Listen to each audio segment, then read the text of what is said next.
Good evening, ladies and gentlemen, and welcome to the expert walkthrough for Dark Souls 2. My name is Trace, but some of you might know me better as Let's Play Dark Souls HD. For those of you who are new to my channel, I thank you sincerely for joining me, and I'm glad to have you on board with the rest of us. This is going to be an absolute blast, and I promise you'll learn a lot. So today we are going to be starting a brand new journey into Drangleic. Just like my previous playthroughs, I'm going to be making a very specified character that I've already built and tested.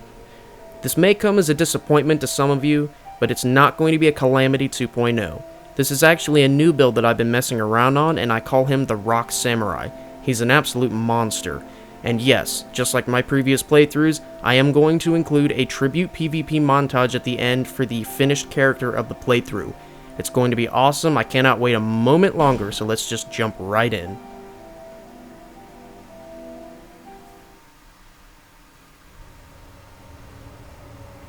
Perhaps you've seen it, maybe in a dream, a murky, forgotten land.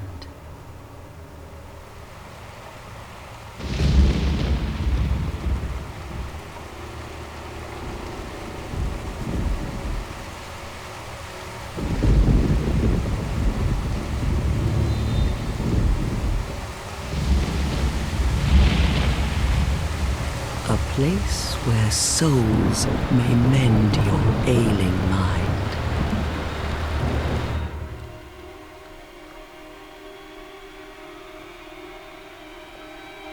You will lose everything once branded, the symbol of the curse, an augur of darkness. Your past, your future, your very light.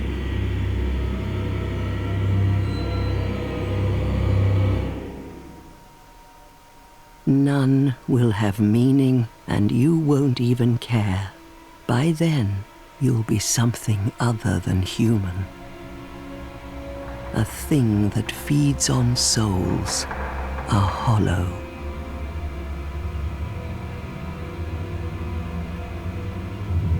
Long ago, in a walled-off land far to the north, a great king built a great kingdom. I believe they called it Drangleic. Perhaps you're familiar. No, how could you be? But one day, you will stand before its decrepit gate without really knowing why.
Like a moth drawn to a flame,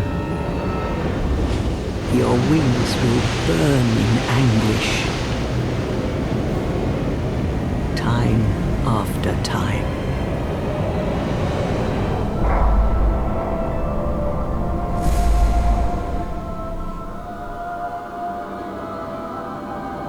For that is your fate, the fate of the cursed.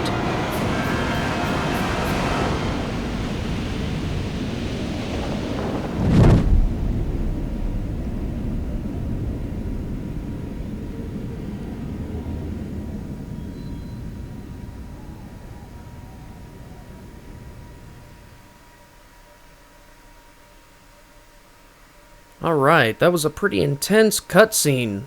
It tells us how we got here, but it does not tell us who we are. It does not tell us what we're supposed to do, and that's the beautiful thing about these games. Once it throws you into its own little unique world, you can do absolutely anything you want. You can create your own character with your own story, and you can create your own goals and forge your own destiny. And that is exactly what we're going to do.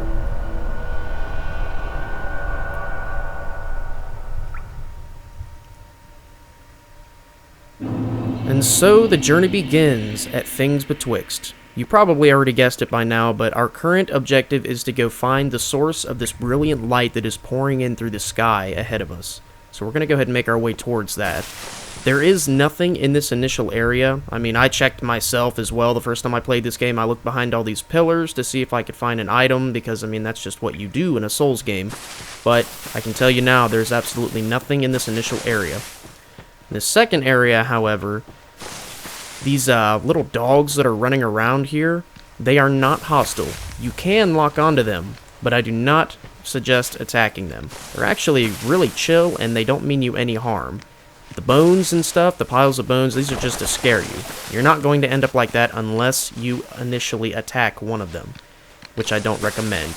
When you go off to the right here, there's an item on the ledge. It is a rusted coin. Let's go ahead and read the description of the rusted coin. An old rusted coin. Crushing the coin temporarily boosts luck. This rusted coin gives you that little extra bit of luck, making items and the like easier to find. The coin is engraved with the image of a god that was worshipped in ancient times, but no one knows its true origins. Just like it says, you crush it in your hand and it increases your item discovery. It's very useful for farming items off of the enemies. I won't have very many uses for it in this playthrough, but I'll demonstrate it. There's two different ways you can go here. You can go across the bridge, or if you look to your left, you will see a pile of bushes that hide a crack in the wall. Let's use our head for a second. Whatever made these tracks is probably going to destroy you without even trying. So, I'm going to show you guys what made these tracks. This is the Ogre, ladies and gentlemen.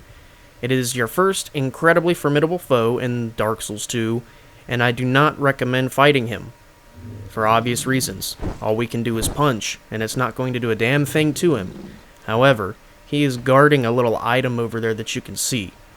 So, standing behind him like this, he will eventually turn around and see you, but I don't recommend fighting him. Let me show you why. See? He's not just a big oaf. He actually has very interesting and hard to evade attacks. So don't fight him. Yet. Alright, there is an item down there, and I'm going to show you exactly how to get it. When you run around to this side, you see a little drop off here. That is simply the other side of the entrance to the Ogre, and if you had run past him, it would have led you here, in which case you would have dropped off, and it would have taken us to the exact same spot. However, we are going to go down here and pick up that nice little item. A small, smooth, and silky stone. This is a very good item. Let me read you the description. A smooth and silky stone. Use it to slightly restore HP. The shine of this stone is no ordinary polish, and can only be achieved over a long period. Some in this land are in search of such stones. We are not going to be using this item to heal HP. That is not its primary purpose. It's actually very useful in the art of trading with a very specific NPC in this game. And just like the item description says, we are going to be one of those people in the game who is in search of these stones. So there's nothing over off to this side of the little house here. There's this weird little line of bones. I still have yet to figure out what the purpose of that is. Maybe it's something spiritual or ritual based, who knows. We are going to go ahead and go inside to activate another cutscene.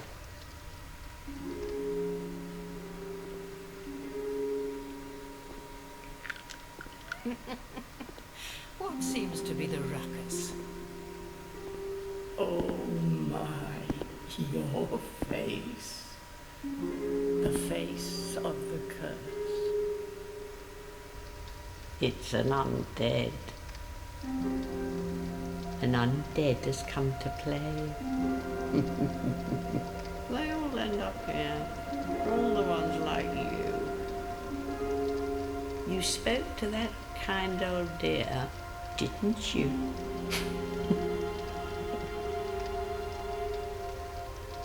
You're finished.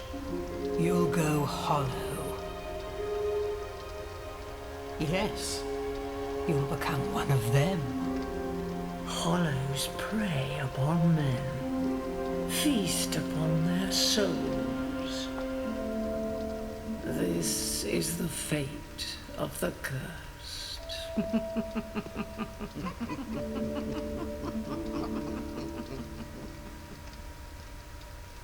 What is your name? What is my name?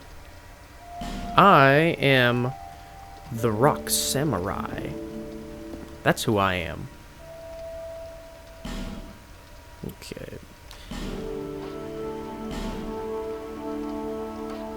Am I sure? Are you kidding me? Yes, I'm sure I'm the Rock Samurai. There can be only one Rock Samurai. At least you know your own name. Here's your reward for sharing. It's a human effigy. Take a closer look.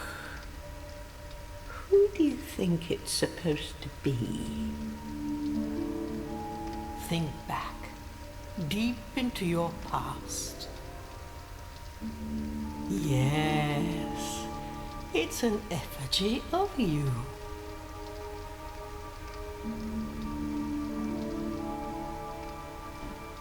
Okay, so now we're gonna get to the part where we create our character. Samurais are ripped. You should know this. As far as the face goes, he is of Eastern descent, so I'm going to choose the Eastern style.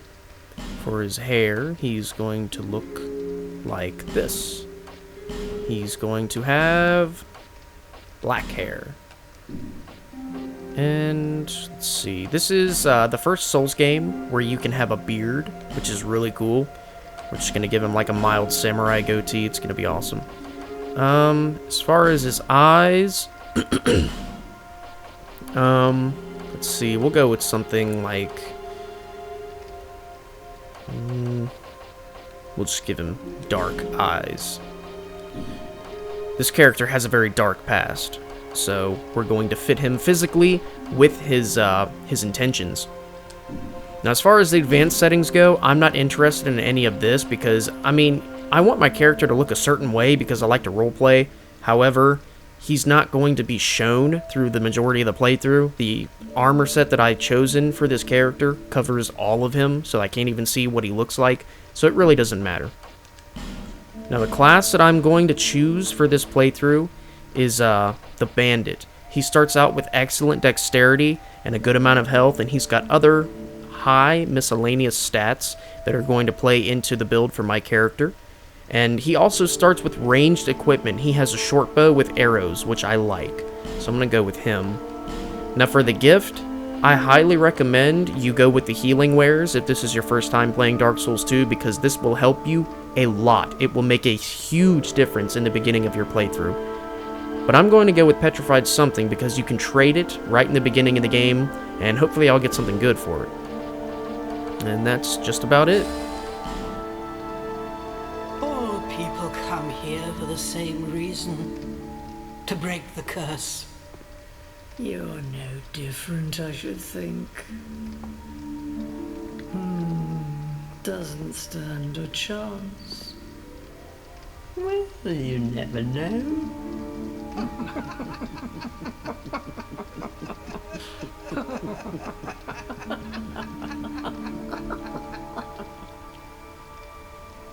Go through the door and trot along to the kingdom. But remember, hold on to your souls. They're all that keep you from going hollow. Oh, I'll fool you no longer. You lose your souls. All of them. Over and over again.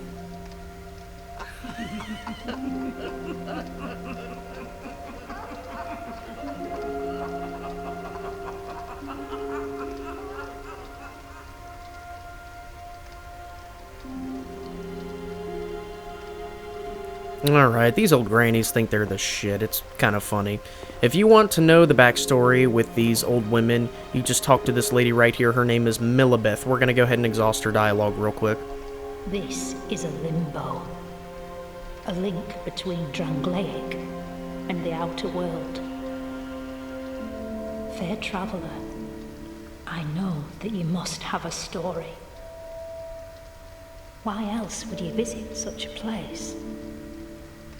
This lost, decayed kingdom.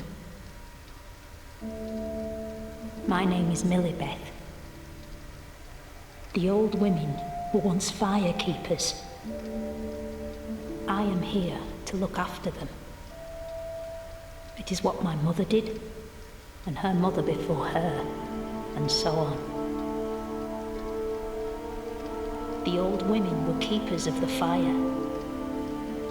But now, the fire shows signs of fading, and the kingdom is beset by hollows.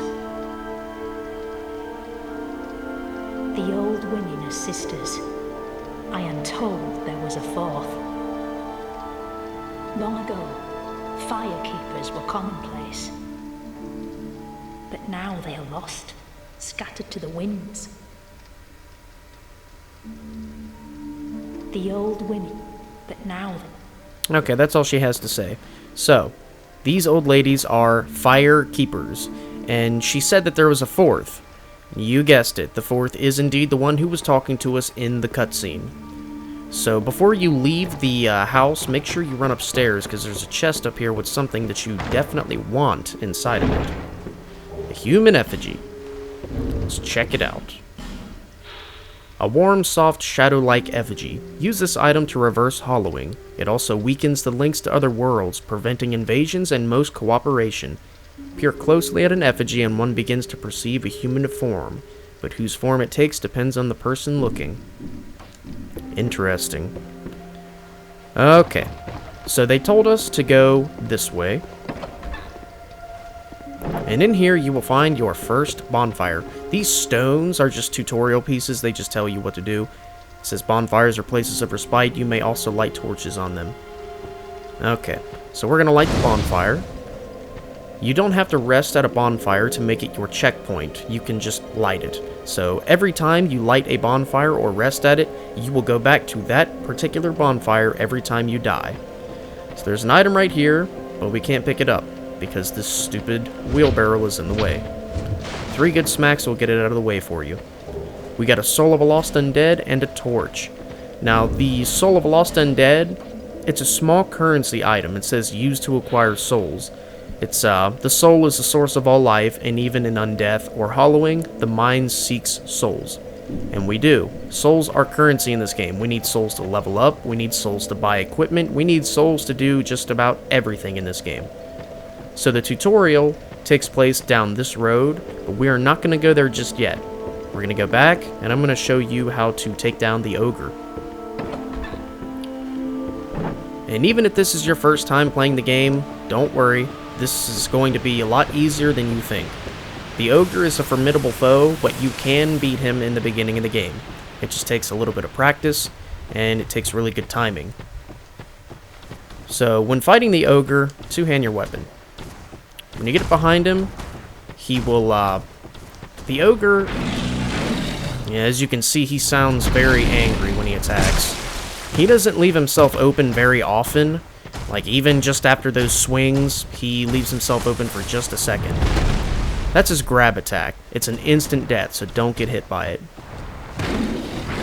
What you want to do is you want to bait that attack and keep smacking him, or just run past him. Ah! Yeah, notice how he stands up really quick after that. You can stay out of range of his attacks really easily as long as you're quick, but I do not recommend standing on top of him when he falls over, because him falling down will damage you severely. So you can keep baiting that attack, or you can wait for him to do a grab and you smack him once. What I like to do is this.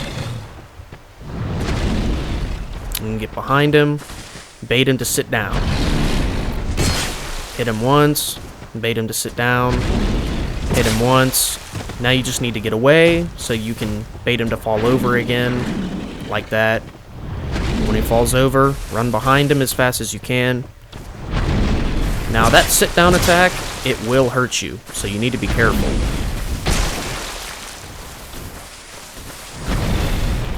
And just don't be greedy, and you should take him down with ease. Now the thing to note about the ogre is that he has very deceptive range, meaning you might think you're out of range and that he can't hit you, and then what do you know? You get comboed and you're dead. It will infuriate you. So remember, try to stay out of range. Don't get too close. And, well, I guess it just goes without saying, it's a Souls game. Do not get greedy. You hit him 1 or 2 times, and then get away. And if you're on his front when he sits down, don't even bother attacking, because he's gonna hit you. So again, we're just baiting his combo attack. Gonna run behind him, make him sit down. It's fairly straightforward.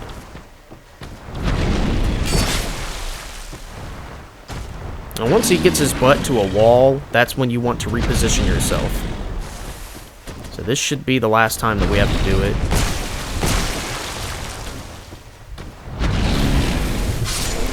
And he's down. Now this is a 100% chance drop. It is the stone ring. This ring is our first good ring in the game, and it is awesome. The beloved ring of the gallant shieldless Lothian, or Lothian, some people like to call him. I'm just going to call him Lothian, formerly of Farasa. Hits greatly reduce enemy poise. So every time you hit the enemy, it is going to do more poise damage with this ring. If you don't know what poise is, I will explain it later. The effect may seem trivial, but for those who comprehend how critical it is to exploit a hole in enemy defenses, the significance of this ring will be clear. And it is. We're going to want this in the beginning of the game because all we have is a sissy little hand axe, and let me explain to you the whole poise thing. When you press select on on this menu, you can go through all of these options and read what they are and how they work. This is the poise damage on the weapon. Strength of impact disrupting opponent's poise. Ours is 25. That is minuscule. That is not very much. So this ring, it will help us with that. It will make our poise damage go up. And that means we can cause enemies to stagger from our hits much easier. It's a very good ring. And the item that he was guarding, gold pine resin. The gold pine resin is an awesome item. Apply lightning to right-hand weapon. A rare pine resin with a gold glint. Applies lightning to right-hand weapon. The affected weapon inflicts lightning damage for a short time, particularly effective against foes who are resistant to magic and fire.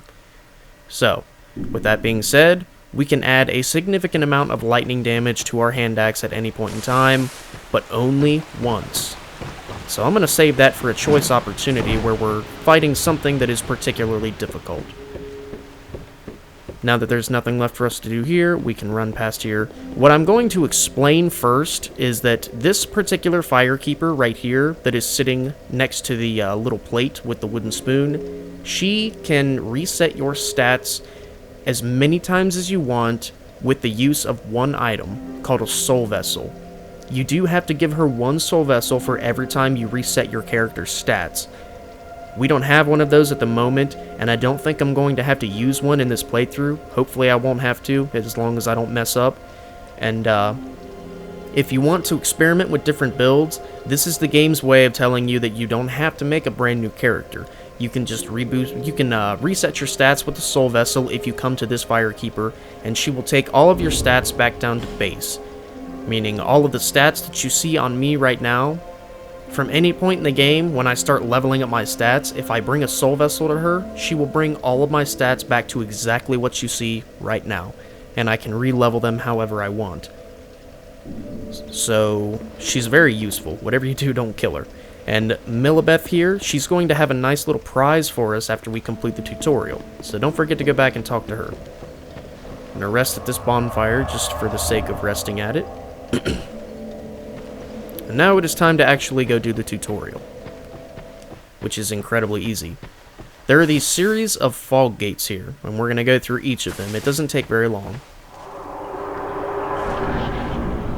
Now, you've got these little stone things that tell you what to do, that tell you how to attack and all this nonsense.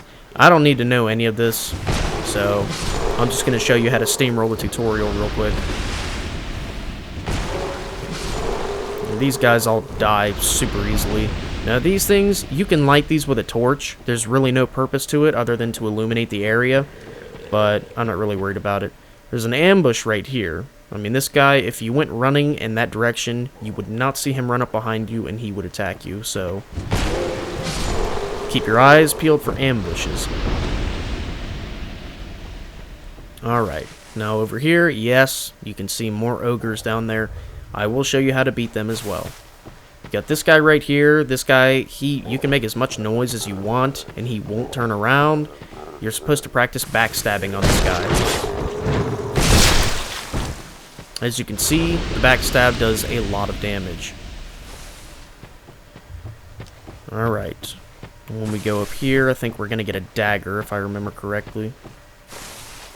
Yes, sir. Now, the dagger, it's a pretty good weapon. It's excellent for dual wielding, I can tell you that. Now, this guy right here, he has a bow. And he's going to shoot at us. So I'm going to wait for him to shoot again, and when you get close, he will try to pull out a weapon, and he will commence melee with you. So kill him as fast as possible, since you've got other guys over here that are coming over to join the party.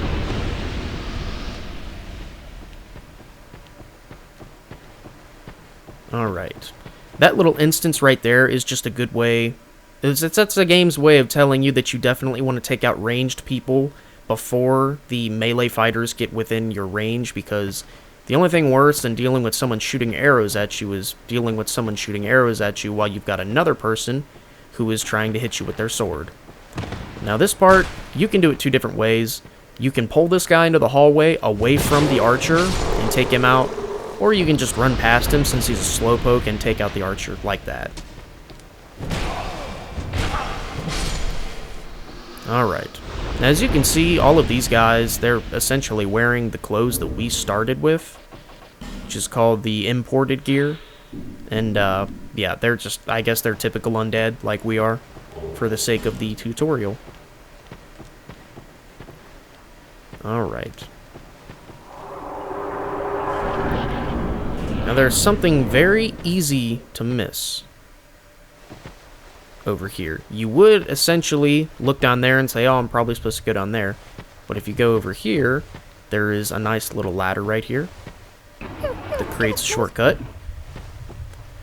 And that annoying voice you just heard is the NPC that I was talking about. We're going to trade. You can trade the small, smooth, and silky stone, and you can trade the petrified something with this NPC. I'm going to leave both of them. Now, in my first playthrough of this game, I accidentally clicked discard.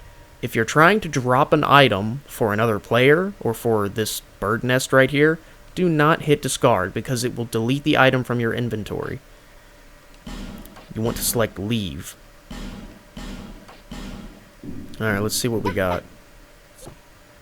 Okay, I got the white ring. Nice. And I got the... Oh, sweet. Okay, I banked. I seriously banked. That was awesome. The white ring is seriously cool. Take the appearance of a phantom. It will make you look like a phantom. It's really cool. I'm probably going to be wearing this ring because it just looks so awesome. And you know what else it gave us? It gave us the old whip. We need 20 dexterity for it, but this thing rocks. This is a seriously good weapon to have in the beginning of the game because look at the damage on it. 233 base damage. That destroys. As soon as we get 20 dexterity, we're probably going to be using that. Oh, wait. I'm getting too ahead of myself here. Oh, man, I can't believe that. That's awesome. I've never gotten 2 good items in the beginning of the playthrough, ever. That's a first. Okay, down here we get another soul item. Be careful when you're dropping down here, because you do lose health for the drop, just not very much. It's really easy to fall off in the wrong spot and plunge to your death down there.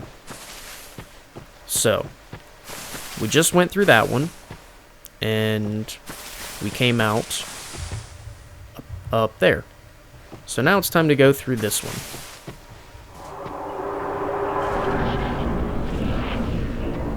I can't believe we got the white ring. That's really cool.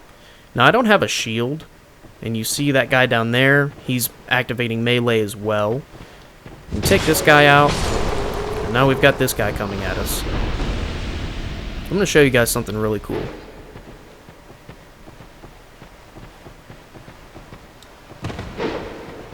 Ah, you jerk. Well, I don't know. The knife, or the dagger is really good in the beginning of the game, not for chipping off the little bits of enemy health like I just did. The thing that the dagger is useful for is its critical damage. Let me explain. Our hand axe, down here you see the counter strength, which is essentially how much damage you do with a backstab, or a parry, or, you know, just a shield break, anything that involves a critical animation. Ours is, let's see, it's 150 with the dagger, I believe. Yes, it's 150 with the dagger, but it's only 110 with the hand axe. So you remember how we got that backstab on that enemy before, and it did a lot of damage? It'll do even more with the dagger. Let me show you. Okay, this part is going to get... This is probably going to be where most people die in the tutorial, because you're supposed to jump across to go get that item. It's not an item that I need at all, but I'm going to get it anyway. Okay, it is an amber herb. The amber herb is very useful for casters. It restores spell uses. So, say you cast, like, what, Soul Arrow or something like that, and you run out. If you consume this, it will give you back a set amount of uses for that. Not all of them, but some of them. Okay, the reason you wanted to come out here was because there's a ladder over here. And yes, you can go up ladders really fast if you hold down the sprint button. Now, up here, we're going to be doing a descending attack on this guy. The descend attack is really cool. And when you line enemies up next to each other, you can kill them all without even trying, because when you line enemies up next to each other, they are all subject to the hitbox of your weapon, and you can hit multiple enemies. So just keep that in mind. Whenever you have a bunch of enemies, don't be afraid because you think you can only hit one of them at a time. If they're all lined up next to each other, you can take them all out with the hitbox of your weapon. We just picked up a cracked red-eye orb. It allows you to invade other worlds. It is a multiplayer item. You invade as a dark spirit into their world with that item, and let me tell you, it is a whole lot of fun. Now, when you use the cracked red-eye orb, you have, and I don't care who you are or what you have to say, it is a fact, not an opinion.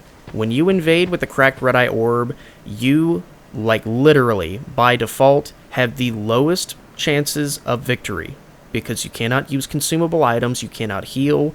All you can really do is run away and use the enemies in that level against the player. That is the only perk you have to invading with a cracked red-eye orb.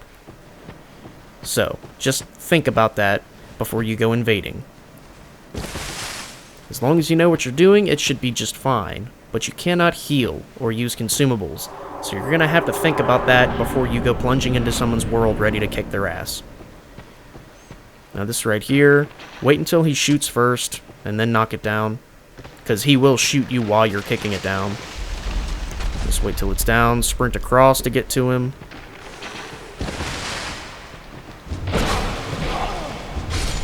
Alright, and you can clear him before he even has a chance to attack you. Alright, we're going to do another descend attack on this guy, but we're going to two-hand our weapon to do more damage. However, there's a guy shooting at us over there. So, if you get underneath him, I don't believe he can shoot you from right here. Yeah, I think you're good. I'm going to let my health go up a little bit with that life gem before I... Ugh. And they make noise, too. You can kind of hear them, like, breathing and growling. Whoa. And climb up the ladder really fast. Ow. I got an arrow in my butt. Thanks, man. Whoa. Come here. Ow. Oh, I almost got the backstab on him. I did the animation for it. Come on. There we go. You see that damage? That is ridiculous. That's backstabs with the dagger for you. If you want to use that weapon and use its primary function, criticals, then you're going to have lots of fun with that. It takes practice, but getting criticals on the enemies is not impossible. You see, it's all about timing. Okay. Down here, this part is going to get a lot of people killed. You might think that coffin over there is something really awesome because obviously there's an ogre guarding it. It's not. The coffin changes your gender. That's all it does. That's its only function. It does not do anything else. So think, before you go down there and risk being eaten by ogres, do you really want to change your gender that bad? There's another one hiding around the corner down here. Once you run down here, you get both of their attentions. So I'm going to lead them up here. And get a free smack on him. Once you get them both up here, it's all about getting them to come over here. They cannot get through this doorway, so they can sit here and attack you for an eternity, and they will never hit you. So right now, the idea is to stand here, bait their attacks, wait for him to fall over, and smack him.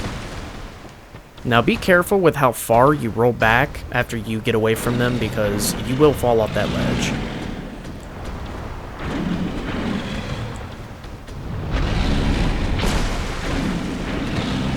Yeah, you just have to be careful where you roll.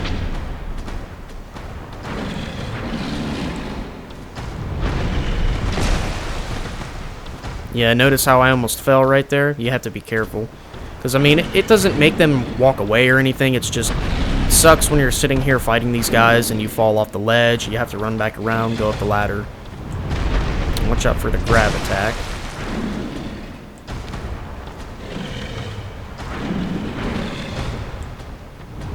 You can stand pretty close while you're doing this because it's really hard for them to hit you through the doorway. But don't be afraid to roll. I mean, as much of an inconvenience as it is to go off the ledge and have to come back up, it's better than getting killed, right? So just think of it like that.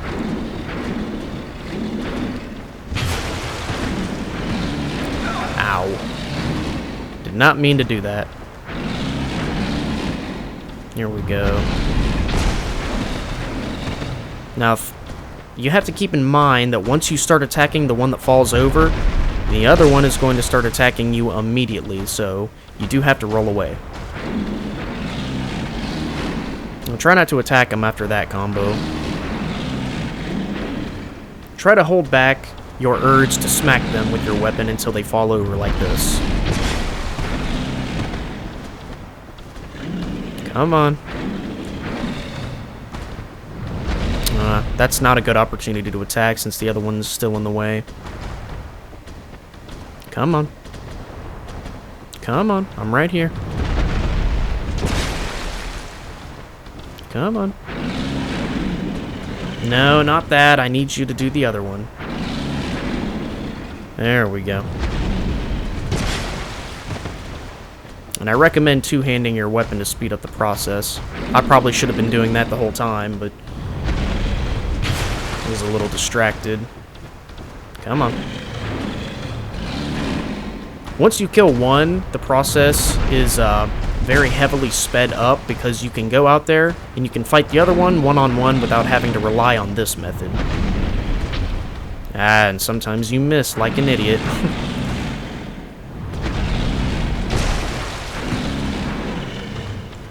Yeah, this isn't going to take as long as you think. It's actually quicker than it seems. You just have to be careful because of stuff like that. And sometimes they don't do the right combo, so you just have to be careful.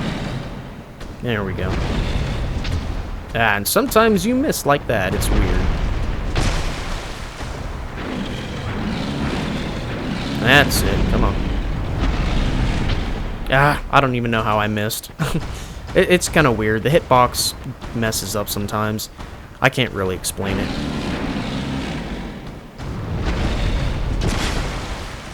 Yeah. We're almost there.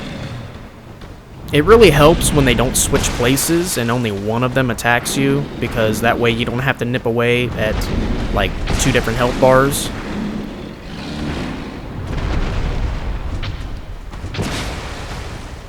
Okay. That's it.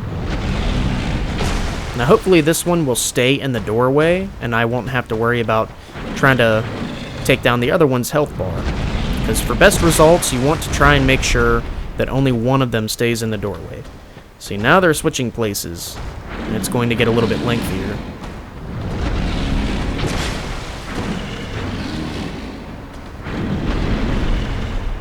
Come on. You guys just had to go and switch places, didn't you? That's it. Let the other one come in here. Yeah. Whoa. Okay, they both did the grab attack. That was bad. That could have been very bad. Ow, damn it. No! You guys weren't supposed to switch places. You jerks, that's it. Yeah, get in here. You're the one I was already working on. And you're doing the wrong combo. What did I tell you about that?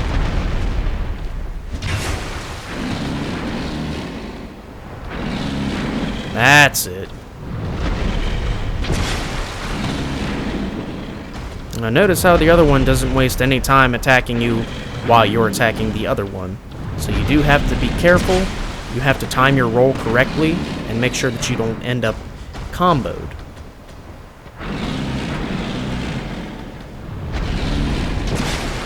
Alright. The other one is almost done.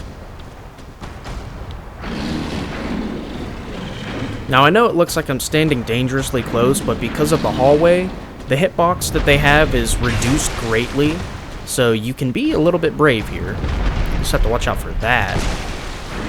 The damn grab attack. I have been grabbed through the door before, so I don't recommend chancing that under any circumstances whatsoever.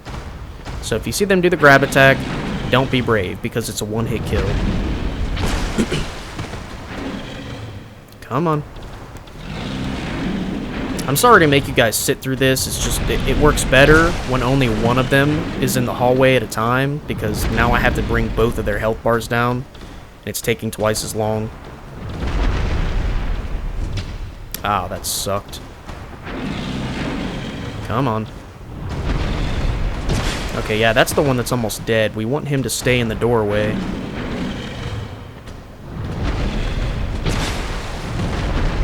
Yeah, nice try, bub. Get back in here. This ought to do it. Yeah. Okay, now what I want to do is I want him to get the hell out of the way. Come on. Oh, come on, you are so doing that on purpose. Get out of the way. Alright, now we're going to go down here and we're going to fight him up close and personal because it's a lot faster.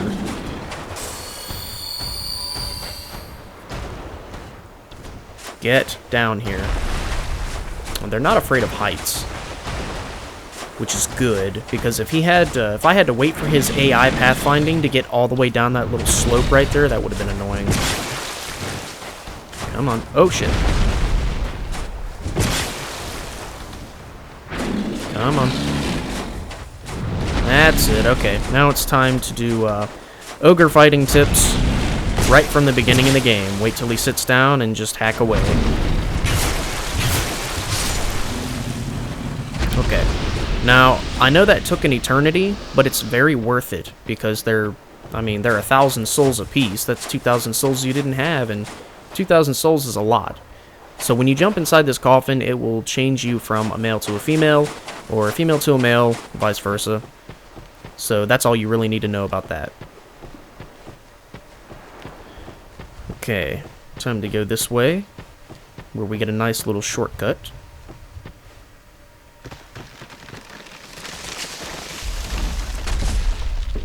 Okay. So, that was the entirety of the tutorial.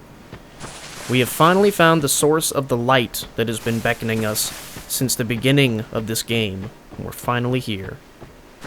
And I think for the sake of the moment, I'm going to take off this ring.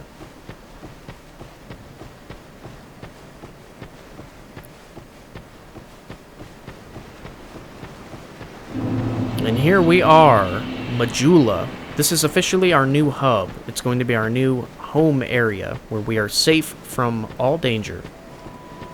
When you run over here, there is an initial item. It's a Divine Blessing. It's a very good healing item. It gets rid of most status effects too, I believe. Holy water endowed with a Divine Blessing cures status effects and fully restores HP. Water blessed by an ancient goddess. Her name is long forgotten, and the Magic Academy of Melphia denies even her existence. In any age, there are those who refuse to see reason. It is their meddling that distorts the truth. That's a little bit of lore for you. There's much lore in this game depending on the items that you grab and the equipment that you use, and I'll try to cover lore over the course of this playthrough as best I can. Now, that way, we're going to go there in just a second, but not yet. If you go over to this ledge here, the one that has the dead grass next to it, you see an item down there. And if you tilt your camera down, you can see a drop-off. Just be really careful and inch your way towards these ledges because it is really easy to fall. Right here we have a Morning Star and a Cleric's Sacred Chime. Those are... Okay, and we have binoculars. The binoculars is what I wanted to come down here for because they're awesome. Okay. Now, the Morning Star that we picked up, it's not a particular weapon that I'm going to use in this playthrough. I don't really like the Morning Star. And, the Cleric's Sacred Chime, I'm not going to be using that particularly. Not yet, anyways. But it's mainly for priest builds, where you have high faith. I only have 8 faith on this character. As you can see, it's the very bottom stat, the star icon. I only have 8 faith, so I can't use it yet. I need 2 more, but we're not going to worry about that just yet. Okay, this is the Majula Bonfire. Definitely want to light this before you go do anything else, because now if we die, we come back here, instead of all the way back in the tutorial where the old Firekeeper chicks were. However, we are going to demonstrate the wonderful use of the bonfire to get back to that bonfire anyways. You can travel between bonfires as you light them. We need to go back to the Firekeeper's dwelling because we cleared the tutorial and we need to talk to Milibeth again. Well, the one thing I really love about the PC version of this game is the loading screens are so insanely fast. It's like there's no wait at all. It's wonderful. There you are. You have proven yourself to the forest. We have little to offer, except perhaps these. Alright, I got the handmaid's ladle. May they bring fortune to your journey, in some small way. I'm sure it will. Okay, the ladle requires 6 strength, 5 dexterity, no scaling whatsoever. Look at that. It's a ladle. Is that ridiculous or what? What's my attack with this thing? 20 attack? Yeah. That's ridiculous. It's almost like so bad that you can't pass it up. I don't know. It's not a weapon that I recommend using at all, but I figured, I mean, this is an expert walkthrough, so I was just going to show you guys how to get it in case you want it. Okay, so here we are back in Majula. The first important thing that we need to do is talk to this lady down here. This is the Emerald Herald. Are you the next monarch? Or merely a pawn of fate? Bearer of the curse, I will remain by your side till this frail hope shatters. Take this with you. May it ease your journey. Okay. Go on and see the king. He who made Drangleic what it once was. He who peered at the essence of the soul. King Vendrick. Alright, you may level up by the power of the Emerald Herald. She gave us a name, King Vendrick.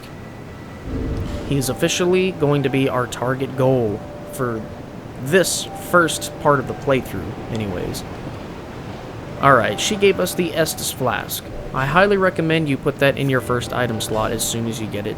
Put your life gems in the next, and whatever else it is you feel like using in the third, and so on. The Estus Flask is the most important item in your inventory because it heals your HP. And you are going to lose a lot of health in this game. You are going to get attacked by everything that moves, I promise. So, we have reached the first bonfire in Majula, we have talked to the Emerald Herald, and when you exhaust her dialogue, you get an opportunity to do something that you are going to be doing a lot in this game. Leveling up. So when you exhaust her dialogue, you get the option to use your souls to increase your level, and she also gives you the option to increase the power of your Estus Flask. So we're going to go ahead and exhaust her dialogue. Bearer of the curse, seek misery. For misery will lead you to greater, stronger souls. You will never meet the king with a soul so frail and pallid. Seek those whose names are unutterable, the four endowed with immense souls. Their souls will serve as beacons.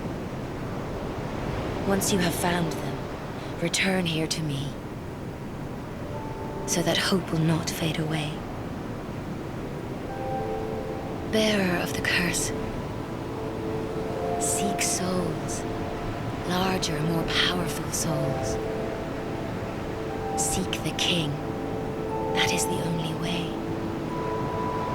Lest this land swallow you whole, as it has so many others. Okay, so now we have her menu. We can either level up, upgrade the Estus Flask shard, you can talk to her, or you can just go about your business.